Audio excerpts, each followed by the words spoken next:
Hey guys, and welcome to the weekly vlog. This week we are talking about how I got faster as a runner over the last year or so.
Oh, stop my watch.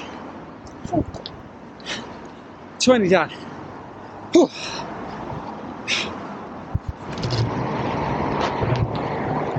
So that's the 20 done. Well done, Toe.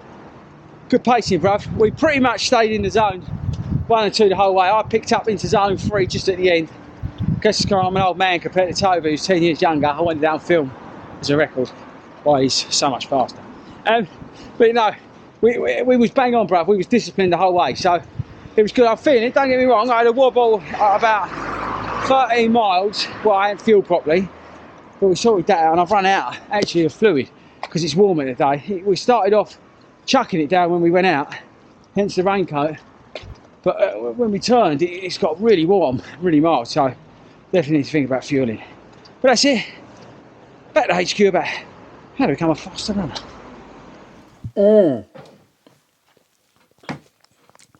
I needed that. How are we all doing? That was wet and that took forever and now I'm tired. But I've had scrambled eggs on toast, which is awesome because I make it myself. Let me know in the comments, do you make your own scrambled eggs and toast after you've done a 20 miler? Let me know in the comments. Woo! More importantly than anything else, we got it done and I enjoyed it. That was the most important thing, even though, again, it was wet. It always seems to be raining when I do a long run. But yeah, anyway, done. Marathon training moves on, and we will catch up with marathon training probably next week in more detail. But this week, this actually is led by you guys, and as always, thank you very much to everybody who messages me on Instagram, email, or whatever way you seem to be able to get hold of me. And a couple of you actually were asking me about times and how I've got faster. Now, bit of a spoiler alert, I am not a fast runner. Oh, actually, I just knocked these up. What do you think of these, by the way? I just nearly knocked them off the desk. What do you think? These came. We're going to be trying these out. Yeah, the Max Trabuco from ASICS. And talking about shoes, you keep asking about these. These will come on the channel at some point, but I've got a lot of shoes to get through, and I'm kind of saving this one because I've been using these really just on 1 or 2 runs, so it's not right yet to review those. But look, check these out, and more importantly, this is what I'm interested in. We're going to be heading up to the trails in the week. Check them out. Anyway, they're on my desk. Right, so yeah, spoiler alert, I'm not a fast runner. I don't class myself as a fast runner. You know, the whole channel is built around the fact that I'm an everyday runner. I'm just like you. I'm a normal guy who's trying to get better.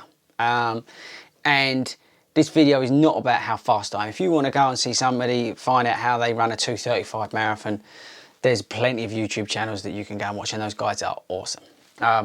What we do here is hopefully tell it how it is and what it's like from a normal person's point of view. But that said, and don't forget guys, and I know I've said it a couple of times, but I don't really bang on about it that much, you know, I am a qualified running coach, okay? So the stuff that I'm going to talk about today comes from experience. But we're going to talk about today how I've gone from basically from nothing and running certain times, like, you know, 5 and a bit hour marathon down to a sub 4, or you know, a 2.5 hour half marathon down to a 1:39, 20-minute 5k, all those sort of things, how I've achieved that over the last couple of years. And there's like 5 key elements which I want to share with you today. And even if you are one of these elite ninja runners, or you're aspiring to be that sort of level, maybe you're just naturally quick, you're one of these really annoying people like Toby who can just run fast. But even that said, these sort of 5 things may help you go to the next level. Okay, so right, like I said, there was 5 things really that I focused on to improve my times. And like I said before, I've gone from over a 5-hour marathon to a sub 4, you know, and I've gone down to below a 1:40 half marathon.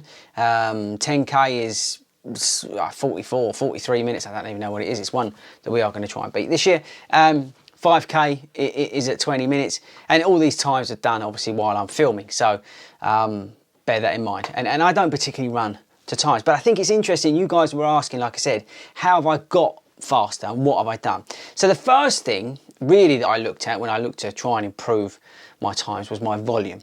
So what do I mean about volume? I'm talking about the number of runs and the amount of running I'm doing, and within those that sort of week of running, what my volumes are. What I found was that to sort of get faster, I really needed to increase my volume. I was running 2 to 3 times a week, which was fine, you know, one of them a long run, blah, blah, blah. But to go up to that next level and to start really eating in on those times, I really had to work out how I could increase my volume. So like my, you know, 3-mile runs would become 6-mile runs, or that sort of stuff. And it was the key, I think, to really sort of what I could then build on, because I built a base level of fitness, I built a base level of stamina, and I had a platform at which I could then add in the sort of core runs that I needed to help me increase my speed, and obviously help with this up here, you know, and stamina, all that sort of stuff. So it was volume. And so my point to you is what's your volume like? How much are you actually running on a weekly basis? How much are you really concentrating on getting out the door? And I'm talking to you because you're obviously here because you're looking to improve as a runner. Can you put your hand on your heart and say, you know, that you are running enough in the week? And this is the thing, if you want to get better, you've got to dedicate yourself to it. And that's what I did. I dedicated myself to making sure that I was doing more volume on a week-by-week basis, by a month-to-month basis, and on an annual basis. So my volume's increased, which, like I said, is been the sort of platform to then increase my speed and increase my stamina. The second thing that I really worked on, and this is the second thing that you guys may want to look at, is my pacing. I really, really drill into my pacing to a point where it's actually quite anal and quite annoying. If you come out and run with me and we're doing a long run, ask Toby, Eddie, and one of those guys, I am trying to run as near as damn on pace as I can. I will ask every 30 seconds, how are we doing, how are we doing? And that's on a long run. But even on those shorter runs, I would have a pacing goal per run. Every single run, I would have a pacing strategy to what I wanted to do. So on my speed sessions, I would know that I would want to run at, I don't know, 4:30 per kilometre for that run, for that 4 miles. And I would do as near as damn as equal split. Or if I was looking to do a progressive run, again, I would have my plan out. But I knew my pacing. I understood my pacing. I found my pacing. So I found what it was like to run easy. I found what it was like to run hard, where my lactate threshold area is, where my sort of interval speed is, where that easy pace is. And I played around with it and I found it. And obviously then I then built on it, because as I got faster, because I built more stamina, because I was doing more volume, I then obviously got faster, and those sort of goalposts moved a little bit in terms of where my threshold pace was. You know, so for example, clear example, my lactate threshold pace was about 5 minutes. Now it's more like 4:20, 4:30, something like that. You know, and that's quite a movement, really, in a short space of time.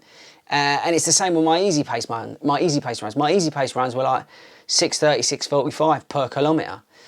They're now between 5:40 and 6 minutes, my easy pace runs, because I'm in zone 2 and we'll come on to heart rate. But do you see what I mean? So I've moved down because obviously the volume's there, but I've worked out what my pacing is. And that, I think, is a key to getting faster, is understanding what your pace is. A lot of people run too fast, and a lot of people don't know what pace to push at. Because when you do those speed sessions, you want to be at a pace where you are pushing, where you are up in zone 5, where you are out of your comfort zone, where you are working through the top of your energy systems, and you're in that maximum velocity for that short space of time, and you are working right up here. But people get scared because the brain stops them, the body stops them, the mind stops them, sorry. But you can, and it's understanding that pace, I think, is one of the keys to how I got quicker. Now the third thing, and I mentioned it just a minute ago, is the heart rate. Now I switched focus to a heart rate training model-ish. Okay, now I use as many data points as I can get, and I believe that has helped me become a better runner, become faster. I took the data that I was getting and I used it to make sure that my heart rate and the zones that I was working in was around where I needed to be. It wasn't accurate until I got a heart rate monitor, but before that, even before that, when it was just on my watch, I was conscious of my heart rates and what zones I was working in. So on those easy pace runs, on those longer runs, I was making sure, as near as damn as I could, you know, obviously I'm using a Garmin that's not connected up to a heart rate before then, that I was in zone 2, or zone 1 even. And when I was doing those harder pace runs, those speed sessions, those hill sessions, even the goal pace runs, that I was really in the correct zone. And I think it's something that you can learn from. If you are looking to get better, look into heart rate training. I'm not saying it's the holy grail at all, because it's really not. But it's like everything. If you could take a little bit of everything and wrap it up, so take a bit of pace strategy, take a bit of heart rate, increase your volume. These are all ingredients that help me get faster. The fourth thing, and this might sound a bit of a funny thing, that helped me get better, was understanding my rest. Before, when I wasn't running, I was just like laying about doing nothing, bum bum bum. But what I found is that I really needed to make my rest days active rest days. And it might sound funny, but just, you know, going on a couple of mile walk or doing something physical, not massively physical, but something physical really helped in terms of my active recovery. So I wasn't just laying about, and my muscles were still getting blood going through them, and my mind was switched on. And I increased my sleep. If I'm in marathon training, it's harder to sleep, but I increase my sleep. I make sure my sleep patterns are much more consistent. And that really helped because the volume increases, because obviously the higher work I'm doing, the higher volume and building the stamina, the more my body needs its rest. So I really made sure that I factored in proper active rest, but also decent amount of sleep, because that is where your body heals. So getting that right can also really help in terms of getting faster, because you're ready on those sessions where you really are going to put that effort in, your body has recovered. And that's definitely one of the keys that got me faster. And the last thing, number 5, which I think you can look at to help you run faster, is your diet. And now it's obvious, everybody talks about diet. And I wouldn't say I've got the best diet in the world. But that said, I have definitely cleaned it up. I have definitely improved my intake of proteins and all that sort of stuff, iron and all the things that we need to help us as runners. I'm no nutritionist, and I have no idea, but I don't really know much about it. Alan's always telling me about all these interesting vitamins and things in our bodies and stuff like that. And it's really interesting, but I don't have the aptitude to learn all that sort of stuff, I don't think. But understanding what my body needs and when my body needs it has been, again, a key to be able to perform in training at better levels, at higher intensity, with greater volume, which is then obviously built, like we said before, I've been able to put the volume in, I've been able to work on the pace and work on those higher levels, increase my speed and get faster. So what I would say to you is look at your diet, and I'm not saying clean it up, but for example, start of this video, scrambled eggs on toast after my run. I used to come home and you watch the videos back and say about how I used to have a nice cold bowl of cereal for the kids' cereal. Watch the videos back, it's on YouTube. My whole journey's on YouTube from marathon training. But now, I come back and I have protein in my eggs. Now that's the difference. I will make sure, and hydration is just as important in diet, so I will drink like a fish. I substitute with some up there, but active fruit. It's got loads of electrolytes in it, so I'm making sure that I'm replenishing what I've lost. And I will drink 500 ml of active fruit after every single run, and then I will top that up. And it's really important to be hydrated. I learned that. It really helps. This might sound silly, but I really feel it in my calves if I'm not hydrated. It might sound crazy, but I know it. I can feel it in my body. And this is the key, and this is really, again, one of the essential things that I really think you need to look at if you really want to get faster. So they're the sort of 5 things, right, that I worked on to get faster. And like I said, spoiler alert, I'm not an elite runner. I'm not a fast runner. But what I have done, and you can ask other people, I have brought my times down. And I've done that through hard work. I've done that through increasing volume. I've done that from working on pace and understanding my pace. I've done that through heart rate training. I've cleaned up my diet, and I've made sure that my rest is the right amount of rest and also the right sort of rest. And that is what has helped me achieve my goals. So there you go, guys. A bit of a funny vlog this week, but as I say, it was driven by, break the desk, it was driven by you guys. And I love doing these videos that are driven by you. We've got another one coming out in a couple of weeks, actually. It's about shoes, but from somebody who was asking about different sorts of shoes and stuff like that. So I love it when you guys are asking about certain sorts of videos and things like that. So thank you very much. Keep that coming. I hope this was useful for you. It does make me laugh, you know, when people say, you know, you get hammered on YouTube. It's hilarious in the comments about how slow you are, heel striker, this. I don't really care, right? I do this for me. I do this for this. And I love, you know, I have to be in a training plan. I have to have a goal, whether it be, you know, an outrageous goal or an achievable goal. I don't really care. I have to be personally in a training plan with a focus and with something that's driving me on. And I love it, absolutely love it. And then to be able to train hard and work hard through that and then get the results, there's nothing more satisfying. And that's the awesome thing about running. And everybody can do it. Doesn't matter if you're, you know, coming off the couch to get to 5K or you are looking to improve your marathon time, or whatever it is. I think all of this, what I spoke about today, can actually help you. But yeah, let me know in the comments, what do you think? Don't forget, if you are looking for help with your running, you know, you can get in touch with us via the website. We do, obviously, with the world that we live in now, it's all via Zoom and virtual and stuff like that, so we can help you out. If you're struggling with a bit of lost mojo, you want a bespoke training plan, or you just want a virtual clinic, you know, get over to the 40 Runs website. We might be able to help you out in terms of a bit of coaching. But yeah, that's it this week. Bit of a funny one. I'm going to chill out now after doing that 20 miler. I'm excited, though, I put them down now, about those, well, let me get them again, about these.